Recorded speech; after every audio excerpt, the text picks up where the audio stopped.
الحمدللہ الحمدللہ وکفا والصلاة والسلام علی عبادہ الذین اصطفیٰ خصوصاً علی افضلہم وخاتم النبیین محمد الامین وعلی آلہ واصحابہ اجمعین۔ اعوذ باللہ من الشیطان الرجیم، بسم اللہ الرحمن الرحیم۔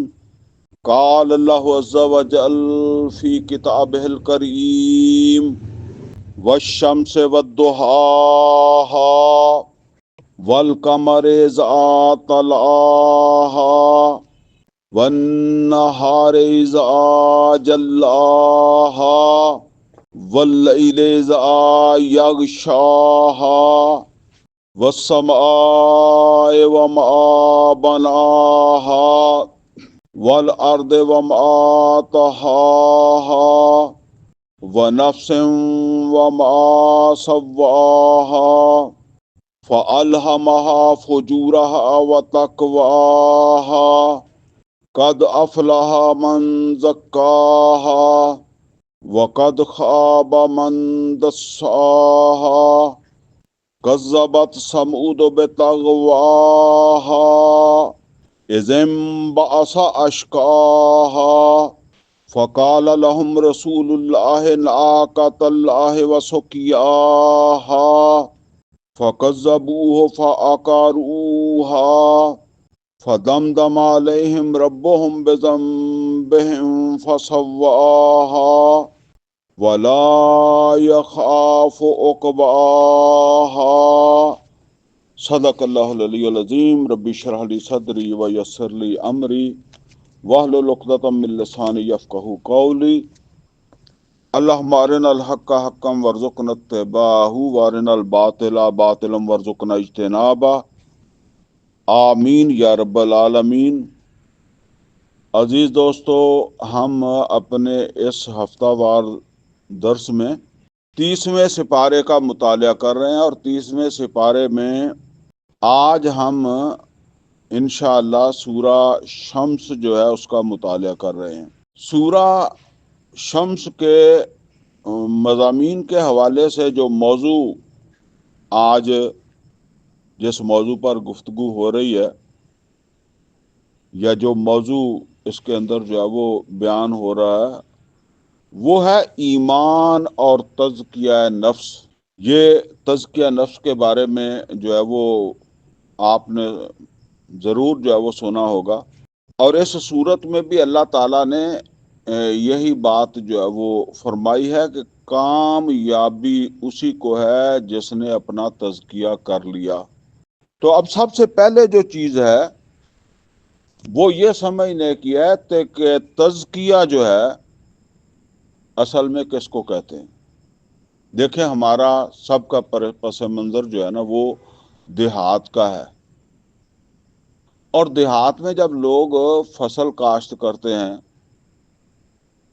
تو ایک فصل ہے جس کو انہوں نے کاشت کیا ہے کھیت میں، یعنی کچھ پودے ایسے ہیں جو انہوں نے کاشت کیے ہیں، لیکن اسی کے اندر کچھ پودے ایسے ہوتے ہیں جو خود بخود اگاتے ہیں، گھاس پھوس یہ وہ۔ اچھا، اب اگر اس کھیت کو کوئی پانی دیا جاتا ہے، کوئی کھاد دی جاتی ہے، تو وہ بھی برابر جو ہے وہ توانائی جو ہے وہ حاصل کرتے ہیں، یعنی وہ جو پودے کو ملنی چاہیے اسی میں سے حصے دار وہ بھی بن جاتے ہیں۔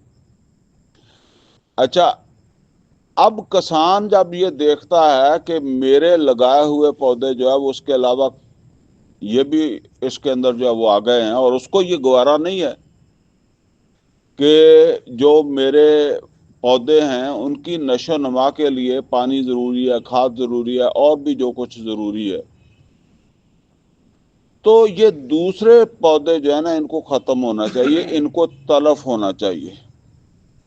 اچھا، آج کل تو ویسے دوائیاں ایسی آ گئی ہیں کہ وہ دوائیاں فصل کے اندر جو ہے وہ ڈال دی جاتی ہیں، تو وہ غیر متعلقہ پودے جو ہے وہ ختم ہو جاتے ہیں۔ لیکن ایک زمانہ جو ہے وہ اس طرح کا تھا، زیادہ پیچھے نہیں جائیں گے تو جب یہ دوائیوں وغیرہ کا سلسلہ نہیں تھا، تو وہ کسان جو ہے یہ خود رو پودے جو خود ہی اگے ہوئے ہوتے تھے، ان کو جو ہے وہ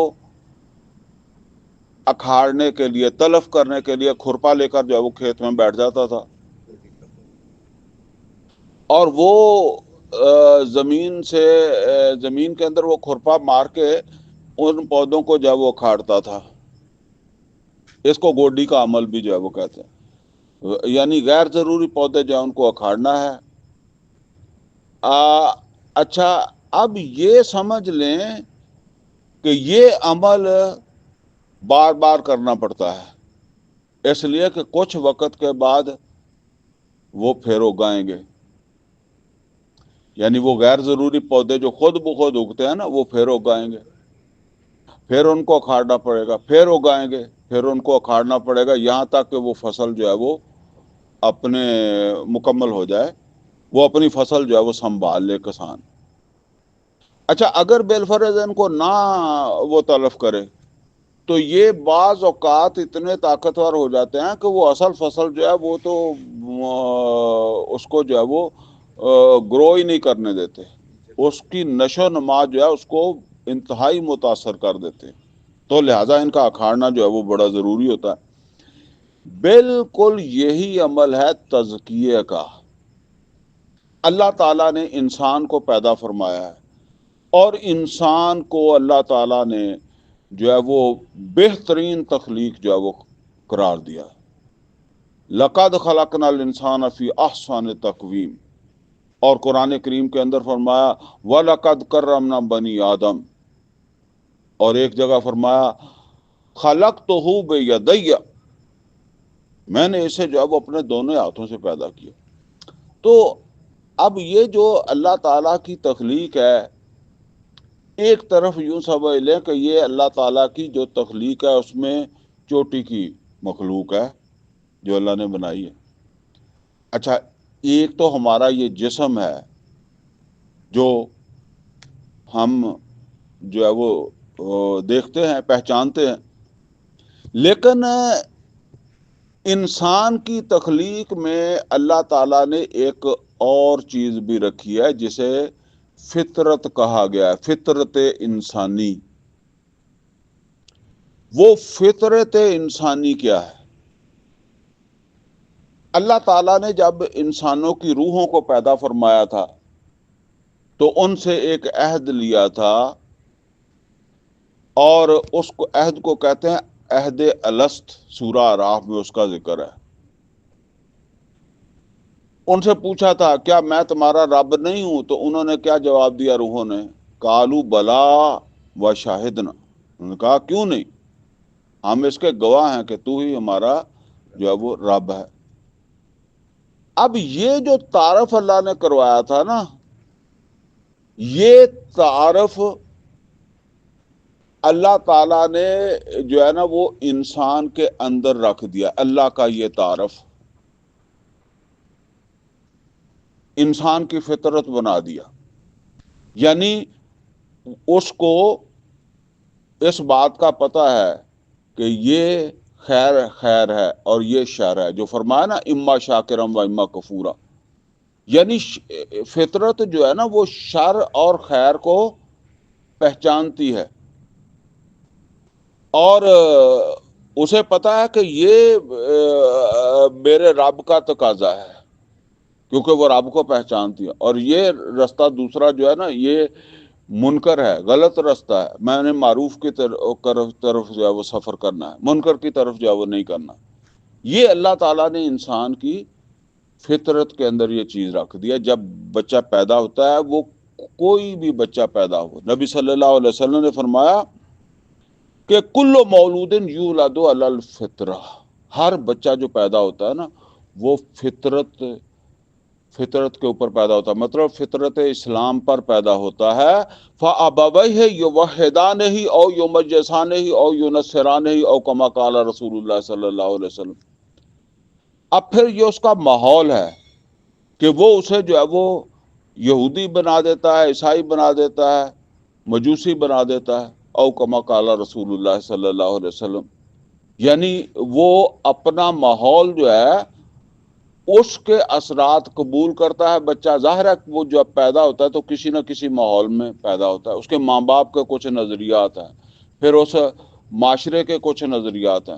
تو آہستہ آہستہ اگر اس کے معاشرے کے خیالات، نظریات، چال چلن اس کی فطرت کے برخلاف ہے تو اب جو ہے نا وہ اس کی فطرت کے اوپر اثر انداز ہونا شروع ہو جائے گا،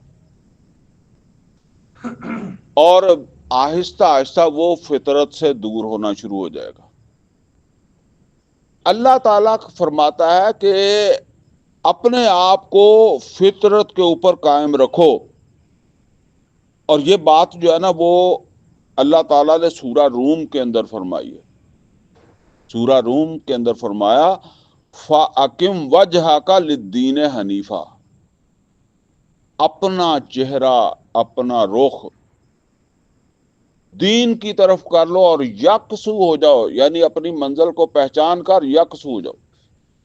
فَأَقِمْ وَجْهَكَ لِلدِّينِ حنیفہ فطرۃ اللہ التی فطر الناس علیہا، یہی فطرت ہے جس کے اوپر اللہ تعالیٰ نے لوگوں کو، انسانوں، فطر الناس، تمام انسانوں کو پیدا کیا، یہی فطرت ہے. لا تبدیل لخلق اللہ، اللہ کی اس تخلیق کے اندر جب وہ تبدیلی نہ آنے دو. وَلَٰكِنَّ أَكْثَرَ لا تبدیل لخلق اللہ ذَلِكَ دِينُ الْقَيِّمُ، یہی قائم رہنے والا دین ہے. وَلَٰكِنَّ أَكْثَرَ النَّاسِ لَا يَعْلَمُونَ، لیکن اکثر لوگ جو ہے وہ اس بات کو جو ہے وہ نہیں جانتے. تو اصل کے اندر پھر کیا ہوا کہ تزکیہ جو ہے نا وہ فطرت کے اوپر جو بھی غلط اثرات پڑ گئے ہیں غلط معاشرے کے، اور جو ہے وہ اب وہ فطرت کو انہوں نے جو ہے وہ دبا لیا ہے. اب یہ سمجھ لے کہ کسی کی فطرت زیادہ، کسی کی کم متاثر ہوتی ہے، اور کوئی ایسا بھی ہو سکتا ہے جس کی اللہ تعالیٰ فطرت کو محفوظ رکھے، اور وہ جس طرح کے بھی ماحول ہو اس کے اندر وہ گمراہ نہیں ہوتا. ایسے بھی واقعات موجود ہیں. مثلا ابو بکر صدیق رضی اللہ تعالیٰ عنہ کے بارے میں آتا ہے انہوں نے کبھی شرک نہیں کیا تو نبی صلی اللہ علیہ وسلم نے بھی کبھی نہیں، لیکن نبی صلی اللہ علیہ وسلم معصوم ہے، ابو بکر صدیق رضی اللہ تعالیٰ عنہ معصوم نہیں ہے. لیکن اس کے باوجود کبھی انہوں نے بتوں کی پوجا نہیں کی، حالانکہ اس ماحول معاشرے میں رہتے تھے. تو اس طرح ہوتا ہے کہ جس کی فطرت اللہ سلامت رکھے. بہرحال تزکیہ کا جو عمل ہے نا وہ ہے فطرت کی آلودگی جو ہے اس کو دور کرنا، اور فطرت کو دوبارہ جو ہے وہ صحیح رستے کے اوپر جو ہے وہ چلانے کے لیے جو ہے وہ ایک عمل ہے جس کو تزکیہ کہا گیا.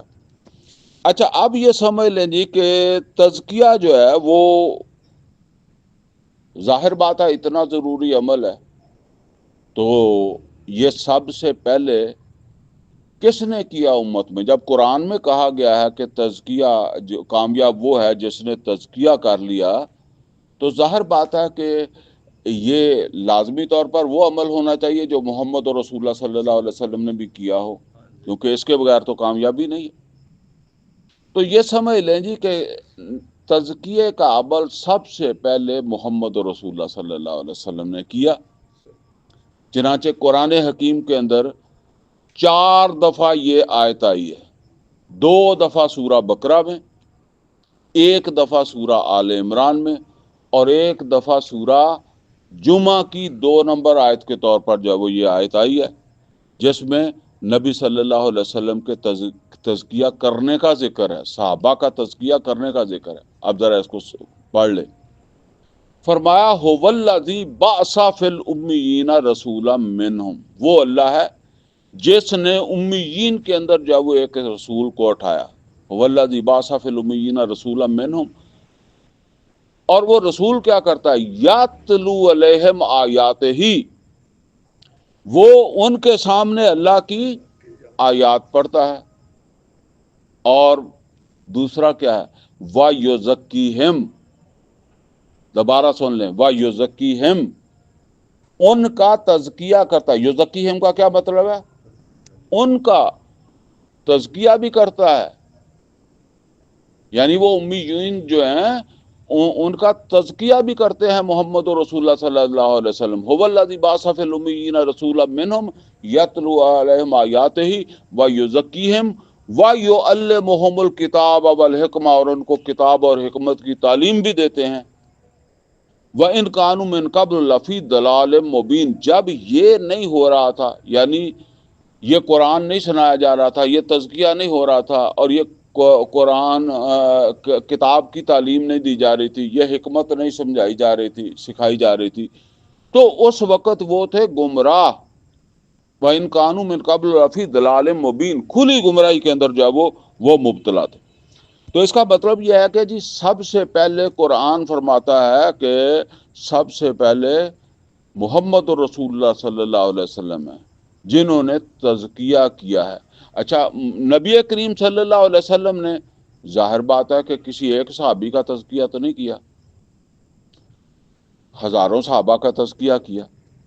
اچھا، یہ جو سورہ شمس ہے جس میں یہ بات اللہ تعالیٰ نے کہی ہے، قد افلح من زکاہا، یعنی کامیاب وہ ہو گیا جس نے تزکیہ کر لیا، یہ مکہ میں بھی شروع کی صورتوں میں ہی ہے، یعنی زیادہ پیچھے کی صورتیں نہیں. آپ سمجھ لیں کہ پہلے 2-3 سال میں جو صورتیں نازل ہوئی ہیں نا، وحی کے نزول کے بعد دوسرے تیسرے سال میں جو صورتیں نازل ہوئی، انہی میں سے ایک یہ سورہ شمس بھی ہے، جس میں اللہ تعالیٰ فرماتا ہے کہ قد افلح من تزکا. تو اب یہ ظاہر بات ہے کہ اللہ کے رسول صلی اللہ علیہ وسلم کسی خانقاہ میں لے جا کر تزکیہ کرتے تھے یا کہاں کرتے تھے؟ ظاہر بات ہے ہزاروں صحابہ میں سے کوئی تو اس بات کا راوی ہونا چاہیے نا کہ جی مجھے اللہ کے رسول جو ہے وہ غار ثور میں لے گئے تھے، یا مجھے جو ہے وہ غار حرا میں لے گئے تھے، وہاں لے جا کر میرا تزکیہ کیا. آج کل عام طور پر کہتے ہیں نا خانقاہ میں تزکیہ ہوتا ہے، تو بہترین خانقاہ بنی بنائی غار حرا تھی نا، تو وہاں لے جاتے کچھ آدمیوں کو. کوئی آدمی تو گواہی دینے والا ہو نا کوئی. یعنی مکہ میں صورت نازل ہو رہی ہے، مکہ ہی کے اندر نبی صلی اللہ علیہ وسلم غار حرا میں کئی وقت جو ہے وہ رہا کرتے تھے، اور مکہ ہی میں کئی لوگ ایمان لائے ہیں، لیکن کوئی گواہ نہیں ہے اس بات کا کہ مجھے جو ہے وہ اللہ کے رسول صلی اللہ علیہ وسلم وہاں لے جا کر تزکیہ کیا. اور قرآن کہتا ہے کہ رسول تزکیہ کرتے ہیں. نوٹ کر لیں، قرآن کہتا ہے کرتے ہیں، اور جب وہ کرتے ہیں تو پھر کہاں کرتے ہیں؟ اصل کے اندر وہ کسی خانقاہ میں لے جا کر نہیں کرتے، وہ میدان ہی کے اندر جا وہ کرتے ہیں. ٹھیک ہے نا؟ یہ اصل کے اندر سمجھ لیں جو آج کل تو تصور بن گیا ہے نا کہ جی تزکیہ کرنے والے کوئی مخصوص طریقے سے جو ہے وہ تزکیہ کرتے ہیں، اور وہ کسی جگہ علیحدہ ہی لے جا کر کرتے ہیں. اچھا، یہ تزکیہ اگر ہو جائے، بالفرض تزکیہ ہو گیا، تو اب انسان کے اندر کیا تبدیلی آئے گی؟ انسان اللہ کا وفادار ہوگا، کیونکہ وہ فطرت میں اللہ کی وفاداری رکھی ہوئی ہے نا، اللہ کا وفادار ہوگا. اور انسان اللہ کا عبد ہے، لہذا اپنے معبود الہ کا جو مطلب ہوتا ہے نا، وہ صرف معبود نہیں ہوتا، ساتھ مالک بھی ہوتا ہے. یہ سورہ نمل کی جو آیات ہے نا، 20ویں سپارے کی بالکل شروع کی 5-6 آیتیں، ان کو وہ بڑی اہم ہے اس اعتبار سے کہ الہ کا کیا مطلب ہے. تو ایک اس کا مطلب یہ ہے مالک. اب اگر فطرت سلامت ہو گئی ہے تو انسان اپنے مالک کی بڑائی کے لیے جدوجہد کرے گا، اور مالک کی مرضی کے خلاف جو کچھ ہے، جو منکر ہے، اس کے خاتمے کے لیے جدوجہد کرے گا. تو اس کا مطلب یہ ہے کہ کون سا کردار وجود میں آیا تزکیہ ہونے کے بعد؟ ایک مجاہدانہ کردار. اور یہ نوٹ کر لیں کہ جس تزکیے سے انسان مجاہد نہیں بنتا تو وہ تزکیہ پھر کیا بناتا ہے؟ منافق بناتا ہے. اور یہ بات سمجھ لیں،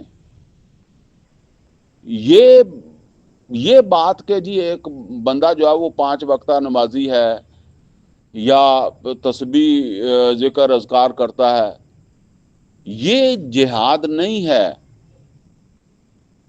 یہ اس وقت جہاد ہے جب وہ یہ نماز روزہ بھی کرے، اپنی عبادات بھی کرے، اور اس کے ساتھ اللہ تعالیٰ کی کبریائی کے لیے جد و جہد کرے.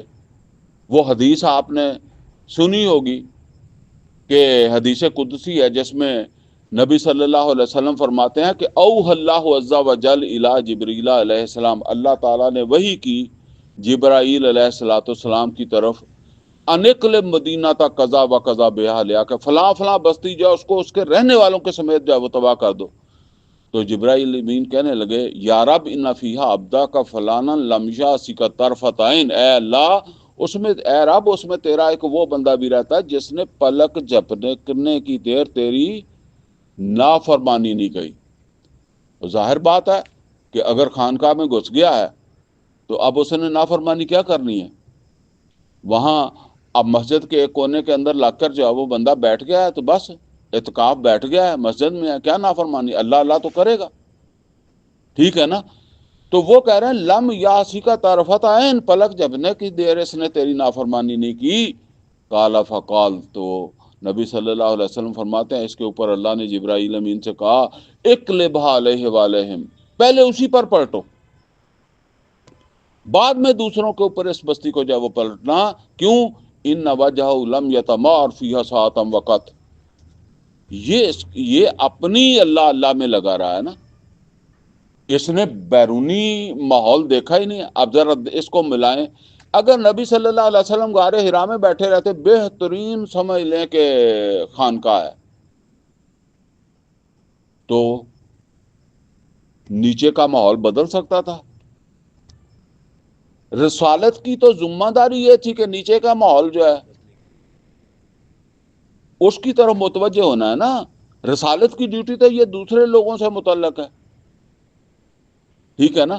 تو یہ سمجھ لیں امتی اور امتی ہونے کا یا امت ہونے کا تقاضا یہ ہے کہ اپنا معاشرہ جو ہے اس میں منکرات کا خاتمہ، اللہ معروف کی جو ہے وہ ترویج، ترقی، اور اللہ تعالیٰ کا حکم جو ہے احکم الحاکمین کا جو حکم ہے اس کا رائج ہونا، جو محمد رسول اللہ صلی اللہ علیہ وسلم نے دنیا سے جانے سے پہلے پورے عرب کے اندر جو وہ رائج کر دیا. یہ ہے اصل کے اندر اس تزکیے کا حاصل. نبی صلی اللہ علیہ وسلم نے جن کا تزکیہ کیا وہ مجاہد بنے ہیں، اور اگر تزکیہ ہو گیا ہے، ملک کے اندر ظلم ہو رہا ہے، بے حیائی ہو رہی ہے، سود چل رہا ہے، اللہ کی نافرمانیاں ہو رہی ہیں، اور میرے ہاتھ کے اندر تسبیح ہے، بس میں اپنی جگہ بیٹھا ہوا ہوں، تو وہ حدیث ہم نے سن لی ہے، پھر اپنی جگہ کر رہا ہے. تو اللہ کے نبی صلی اللہ علیہ وسلم نے فرمایا پہلے اسی کے اوپر جاؤ وہ پلٹو. اب یہ سمجھ لیں کہ یہ جو تزکیہ ہے، یہ جیسے میں نے پہلے بھی بتایا کہ یہ ایک دفعہ کیے جانے والا عمل نہیں ہے، یہ بار بار کرنا پڑے گا. جس طرح وہاں کھیت کے اندر جو ہے وہ گھاس دوبارہ اگاتی ہے، پھر اکھاڑنی پڑتی ہے، پھر اگاتی ہے، اسی طریقے سے ایک دفعہ تزکیہ جو ہے وہ کافی نہیں ہے. بعض لوگ سمجھتے ہیں کہ جی شاید کسی پیر کے پاس جا کر، کسی بزرگ کے پاس جا کر ہم نے ایک دفعہ تزکیہ کر لیا ساری زندگی کے لیے کافی ہے. نہیں، غلط ہے. یہ تزکیہ جو ہے وہ مسلسل ہوگا، کیونکہ جب آپ قرآن کے ساتھ جڑے ہوں. یہاں یہ بات سمجھ لیں کہ یہ نبی صلی اللہ علیہ وسلم نے جو تزکیہ کیا وہ کیا قرآن کے ذریعے سے، اور یہ قرآن پڑھ پڑھ کے سمجھا کے انہیں اچھے اور برے کی تمیز جو ہے وہ ان کے اندر پیدا کی. یعنی اس قرآن کے ذریعے سے جو منکرات تھے ان کی نفرت پیدا کی، اور جو معروف ہے اس کی طلب پیدا کی نبی صلی اللہ علیہ وسلم نے، ٹھیک ہے نا. اور جب انسان کے اندر یہ، جس طرح کسان کو سمجھ ہے کہ یہ پودا غلط پودا ہے، تو انسان کو اپنے احساسات، سوچ، فکر، اعمال کے بارے میں جب یہ یقین پیدا ہو جائے کہ یہ مجھے لے ڈوبے گا تو اس چیز کو جو ہے وہ چھوڑے گا۔ تو نبی صلی اللہ علیہ وسلم نے اس طریقے سے لوگوں کا جو ہے وہ تزکیہ کیا۔ اب میں عرض یہ کر رہا ہوں کہ دیکھیں، دو بدری صحابی ہیں، ایک کا نام ہے کعب بن مالک رضی اللہ تعالیٰ عنہ۔ ان کا تزکیہ ہوا تو بدر میں گئے نا، ٹھیک ہے، لیکن بعد میں جب تبوک ہوئی تو اس میں نہیں گئے، اور انہوں نے خود اس بات کا اعتراف کیا کہ کون سی چیز رکاوٹ بنی؟ میرا باغ، شیطان۔ اب اگر ایک ہی دفعہ کا تزکیہ کافی تھا تو پھر تو یہ نہیں ہونا چاہیے تھا، ٹھیک ہے نا۔ اسی طریقے سے بدری صحابی ہیں، حاتب ابن ابی بلتہ رضی اللہ تعالیٰ عنہ، بدری صحابی ہیں اور مہاجر بھی ہیں۔ کعب بن مالک تو انصاری تھے، یہ مہاجر بھی ہیں۔ جب فتح مکہ کا وقت آیا تو نبی صلی اللہ علیہ وسلم نے فتح مکہ کے بارے میں نہیں بتایا تھا کہ مکہ کے اوپر حملہ کرنا ہے۔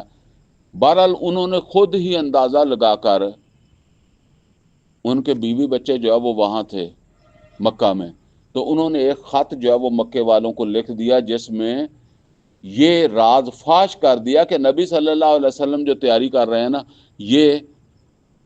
یہ مکہ کے اوپر حملہ کرنے کی کار ہے۔ اندازہ کریں، مطلب یہ ہے کہ ایک راز ان کو کیوں بتا رہے ہیں بھلا؟ کیونکہ ان کے بیوی بچے وہاں ہیں اور وہ چاہتے ہیں کہ میرے اس احسان کے بدلے میں مجھے میرے بیوی بچوں کو تحفظ ملے۔ اچھا، وہ خط پکڑا گیا، نبی صلی اللہ علیہ وسلم کے سامنے ان کو پیش کیا گیا۔ عمر فاروق رضی اللہ تعالیٰ عنہ کہنے لگے، یہ بدری صحابی تھے، کہنے لگے اس کو قتل کر دوں، میں، مجھے اجازت دیں میں اس کو قتل کر دوں۔ نبی صلی اللہ علیہ وسلم نے فرمایا یہ بدری ہے، لیکن میں جو بات اس وقت آپ کے سامنے رکھنا چاہتا ہوں وہ یہ رکھنا چاہتا ہوں کہ ایک وقت کا تزکیہ کافی نہیں ہے، یہ اوپر نیچے ہوتا رہتا ہے، ٹھیک ہے۔ تو اگر ایک دفعہ کا کافی تھا تو پھر وہ ایک بدری صحابی جو مکے کا مہاجر ہے تو اس سے تو ایسا عمل نہیں ہو سکتا تھا۔ تو لہذا یہ سمجھ لینا کہ تزکیہ کوئی ایسی چیز ہے کہ انسان جو ہے وہ بالکل جو جس طرح عام طور پر تصورات بنا لیتے ہیں نا کہ جی فلاں بزرگ جو ہے اس کا تزکیہ ہو چکا تھا یا اس نے تزکیہ کیا، اور تزکیہ کے پھر مظاہر جہاد فی سبیل اللہ نہیں، اللہ کے دین کی کوئی پریشانی نہیں، کوئی چیونٹی نہ پاؤں کے نیچے آ کر مر جائے، کوئی فلاں جو ہے وہ کوئی اس طرح کی جو ہے وہ، میں نے اس طرح کی چیزیں جو ہے وہ سنی ہیں، ٹھیک ہے نا۔ چھوٹی چھوٹی چیزیں جن کی کوئی مطلب ہے کہ اہمیت بھی نہیں ہے، ان کو بڑا کر کے جو ہے وہ دکھانا۔ ایک دفعہ ایک صاحب بتا رہے تھے کہ اپنے وہ پیر صاحب ان کا تقوی یا تزکیہ کہ وہ کسی جگہ جاتے تھے، وہاں وہ کھانا لے کر گئے اپنا گھر سے، کھانا کھایا تو وہاں جو ہے نا وہ کھانے کے بعد برتن رکھ دیا اپنا وہ کپڑے کے اندر لپیٹ کے، تو آپ کو پتا ہے کہ کھانے والے برتن میں چیونٹیاں آ جاتی ہیں، تو چیونٹیاں آ گئیں۔ وہ اسی طرح انہوں نے اپنے وہ برتن اٹھائے، گھر آ گئے، جب گھر آئے تو کھولا تو اس میں چیونٹیاں، تو انہوں نے کہا کہ وہ چیونٹیاں بے گھر ہو گئی ہیں۔ تو وہ وہاں سے سفر انہوں نے کیا، اور وہ کہتے ہیں میں نے پوچھا حضرت کدھر جانا، انہوں نے کہا چیونٹیوں کا ان کے گھر چھوڑنے جا رہا ہوں۔ یعنی اتنا تزکیہ ہو گیا ان کا کہ بات یہاں تک جب وہ پہنچا دی۔ دوسرا، وہاں سود ہو، ظلم ہو، محمد اور رسول اللہ صلی اللہ علیہ وسلم کا جہاد اور صحابہ کا جہاد نے تو ظلم ختم کیا، تو اس کو اس ظلم کی کوئی پریشانی نہیں ہے جو معاشرے کے اندر جب وہ ہو رہا۔ تو بہرحال یہ سمجھ لیں جی کہ انسان خطا کار ہے۔ نبی صلی اللہ علیہ وسلم فرمایا کل بنی آدم خطاؤن و خیر الخطائین توابون، سب آدم کی اولاد خطا کار ہے اور بہترین خطا کار ہیں وہ توبہ کر لیتے ہیں۔ ایک حدیث میں نبی صلی اللہ علیہ وسلم نے فرمایا کہ اگر تم ایسے بن جاؤ کہ کوئی غلطی نہ کرو یعنی فرشتوں جیسے بن جاؤ، کوئی غلطی تم سے نہ ہو تو اللہ تم کو ختم کر دے اور تمہاری جگہ دوسری مخلوق پیدا کرے جو غلطی کرے اور توبہ کرے۔ اللہ کو توبہ پسند ہے۔ ایک حدیث میں تو جو ہے نا وہ توبہ کا موضوع نہیں ہے، تو اللہ کو توبہ جو ہے وہ کتنی پسند ہے، وہ ایک حدیث کے اندر جو ہے وہ غور سے پڑھنے سے وہاں پتہ چلتا ہے کہ اللہ کو کتنی پسند ہے انسان کی توبہ، بشرطے کہ توبہ ہو۔ باقی یہ سمجھ لیں انسان سے کمی بیشی جو ہے نا وہ ہو جاتی ہے۔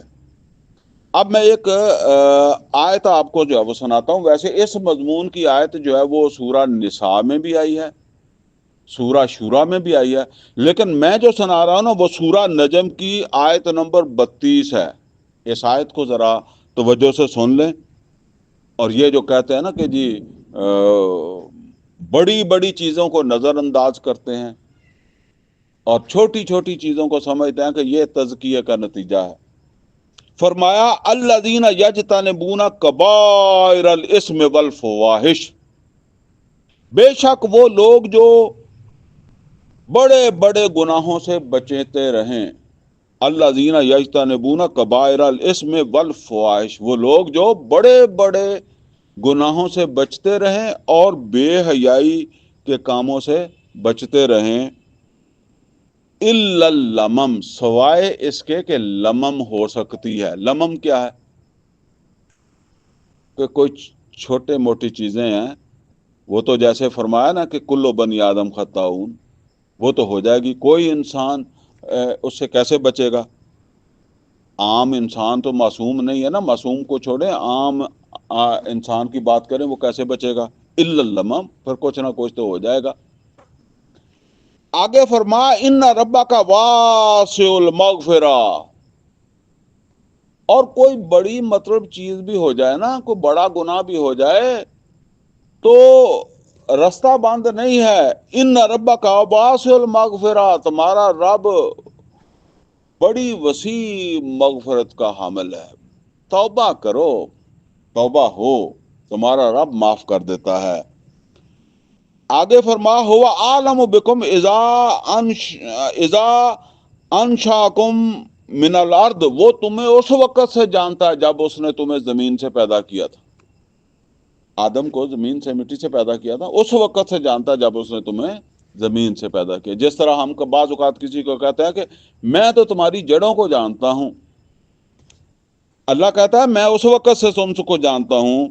وَإِذْ أَنْتُمْ أَجِنَّةٌ فِي بُطُونِ أُمَّهَاتِكُمْ، اور میں اس وقت سے جانتا ہوں جب تم جنین کی حالت میں اپنی ماں کے پیٹوں میں تھے، یعنی باپ کا نطفہ آیا، ماں کا ملا، تو اب تم اپنی ماں کے رحم کے اندر تمہارا وجود یا ابتدا ہوئی ہے، تو اللہ کہتا میں تو وہاں سے تم کو جانتا ہوں کہ تم سے غلطی ہوگی۔ تم ایسے ہے ہی نہیں کہ تم سے کچھ کمی بیشی نہ ہو۔ لہذا آگے کیا فرمایا؟ فلا تزکوا انفسکم، یہ ایک ہی آیت ہے، فلا تزکوا انفسکم، اپنے آپ کو بہت زیادہ تزکیہ یافتہ نہ سمجھ لیا کرو۔ وہ جو تصور بنا دیتے ہیں نا تزکیے کا، فلا تزکوا انفسکم، اپنے آپ کو بہت زیادہ تزکیہ یافتہ نہ سمجھ لیا کرو کہ تم سے کچھ غلطی نہیں ہوگی۔ هو عالم بمن اتقى، اور اس کو پتا ہے تمہارے پاس کتنا تقوی ہے، کون کتنے تقوی والا ہے، اس کو پتا ہے۔ یعنی اپنے آپ میں یہ نہ سمجھ لیا کرو کہ اب تم سے کچھ ہوگا نہیں، اس کو معلوم ہے کہ تمہارے اندر جو ہے وہ کتنا تقوی ہے، یہ اس کو جو ہے وہ معلوم ہے۔ تو میرا مطلب کہنے کا یہ ہے کہ یہ جو عام طور پر تاثر دینے کی کوشش کرتے ہیں آج کے جو ہے نا، وہ اصل میں دیکھیں نبی صلی اللہ علیہ وسلم نے جو تزکیہ کیا ہے، کو کسی کو خاص لباس پہنا دیا ہو، کوئی خاص قسم کا اس کو جو ہے وہ ایک بالکل جو ہے وہ ایک دوسروں سے منفرد چیز جو ہے وہ بنا دیا ہو، تو یہ جو ہے نا وہ آج کل وہ اصل میں تزکیہ ہے اندر کی تبدیلی، فطرت انسان کے اندر ہے۔ اب آج کل کے تزکیے سے وہ فطرت تو تبدیل نہیں ہوتی، وہ تو ویسی رہتی ہے۔ وہ چند چیزیں ہیں اور وہ جو باہر تعلق رکھتی ہیں، مثال کے طور پر کوئی لباس اس طرح کا پہنا دیں گے کوئی اس طرح کی جو ہے وہ شکل و صورت کے اندر جو ہے وہ اس طرح لے آئیں گے جسے عام طور پر ہم کہتے ہیں تصنع، یعنی اندر کھاتے کچھ اور ہے لیکن لوگوں کے سامنے کچھ اور بن کر جو ہے وہ اپنے آپ کو جب وہ دکھا رہا ہے کہ بہت زیادہ جو ہے وہ متقی پرہیزگار۔ ایک دفعہ ایک جنازے کے اندر جو میں شریک ہوا تو بہاول پور سے ایک بزرگ جو ہے وہ جنازہ پڑھانے کے لیے آئے۔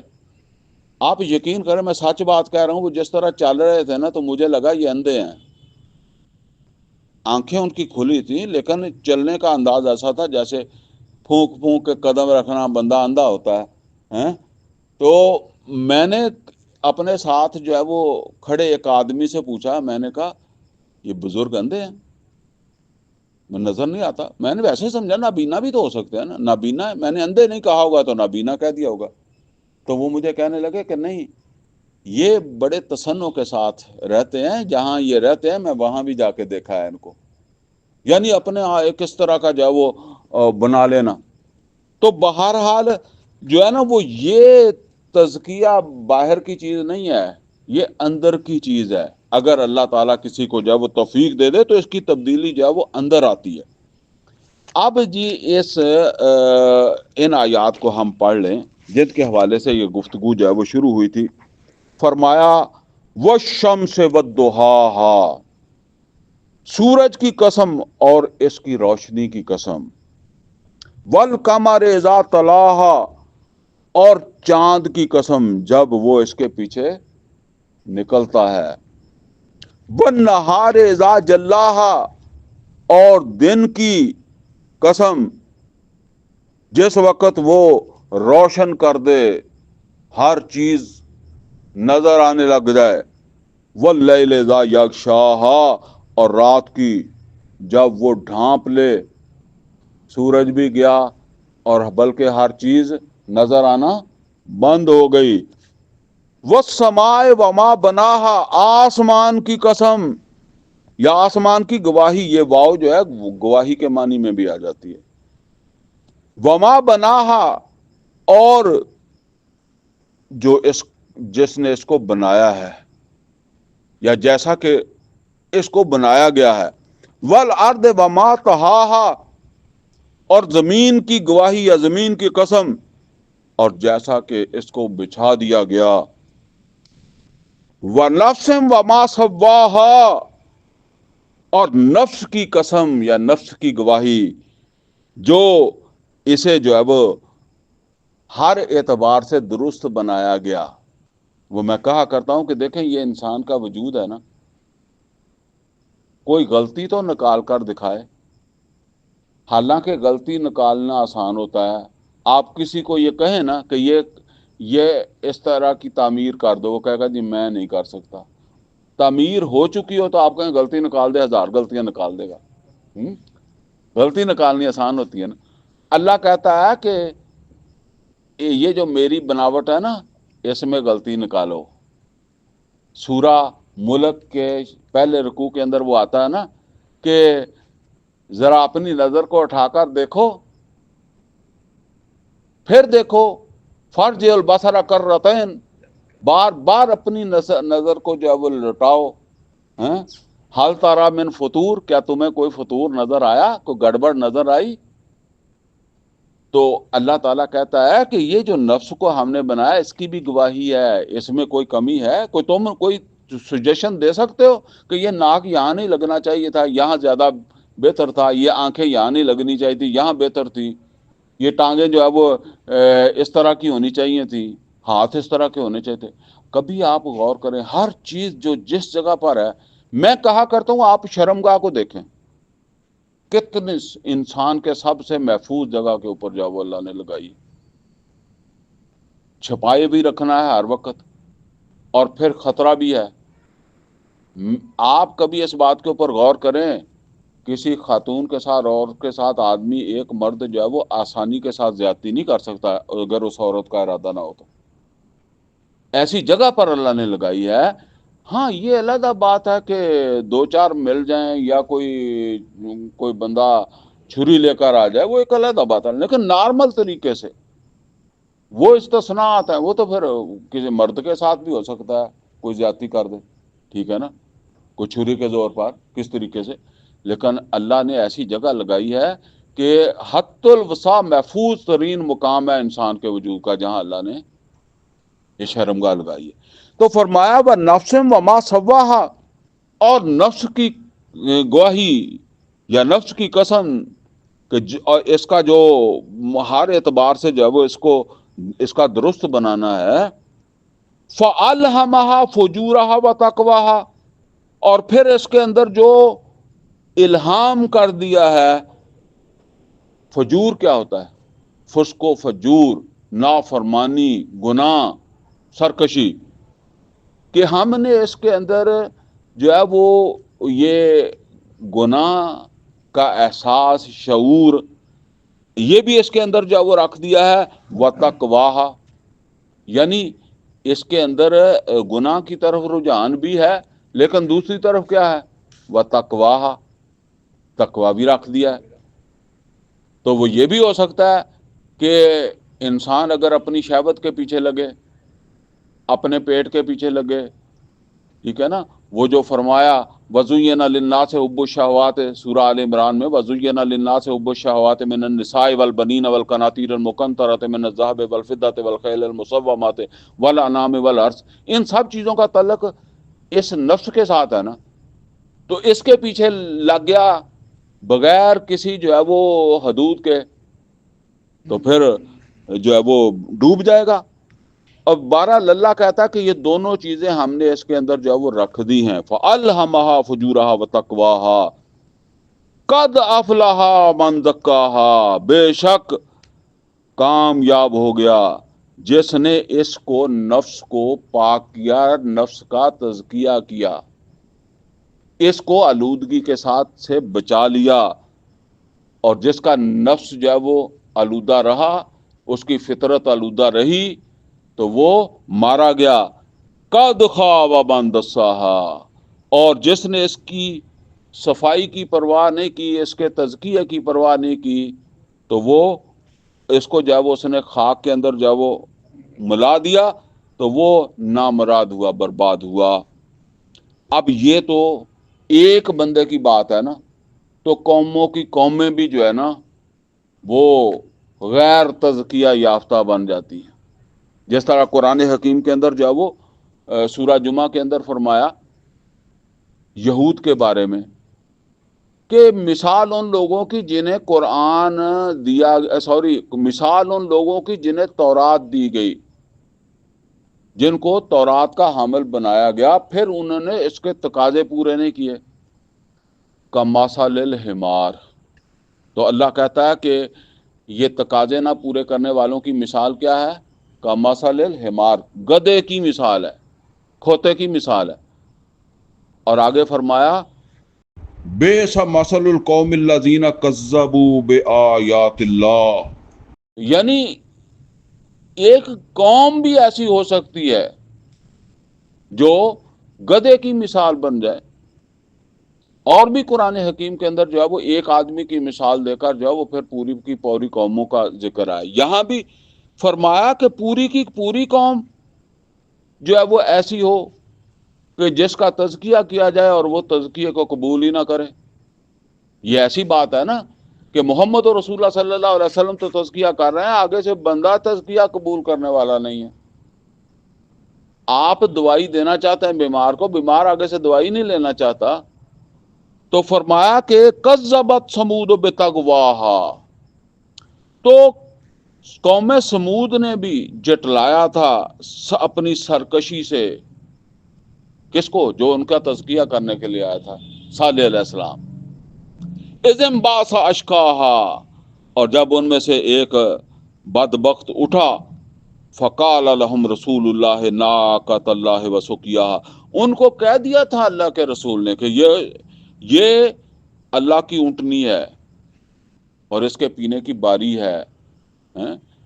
تو ان کو بتایا تھا کہ اس کے ساتھ چھیڑ چھاڑ نہیں کرنی۔ فَكَذَّبُوهُ فَعَقَرُوهَا، تو انہوں نے پیغمبر کی بات کو جٹلا دیا اور اس کی ٹانگیں کاٹ دی۔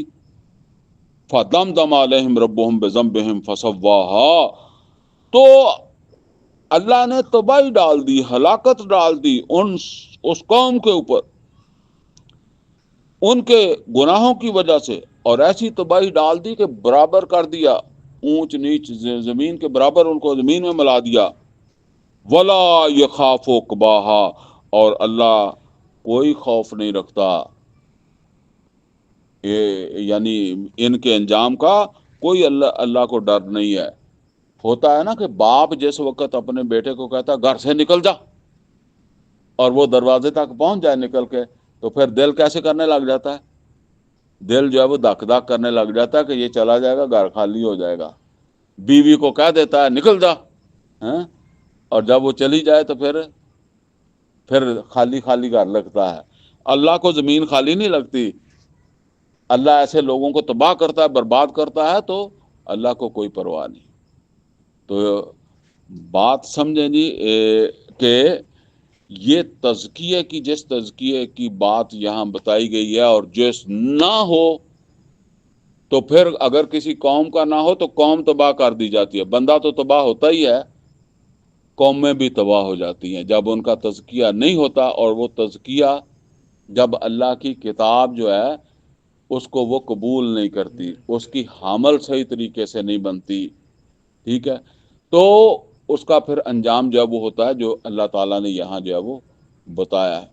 تو اللہ تعالیٰ سے دعا ہے جی اللہ تعالیٰ ہمیں قرآن کا فہم عطا فرمائے اور عمل کی توفیق عطا فرمائے، اور اللہ تعالیٰ ہمیں اپنی خرابیاں جو ہیں، کمزوریاں جو ہیں، ان کو خود ہی اللہ تعالیٰ کی اس کتاب کے ذریعے سے دور کرنے کی ہمیں جو ہے وہ توفیق عطا فرمائے۔ اقول قولی ھذا واستغفرہ لی ولکم ولسائر المسلمین والمسلمات۔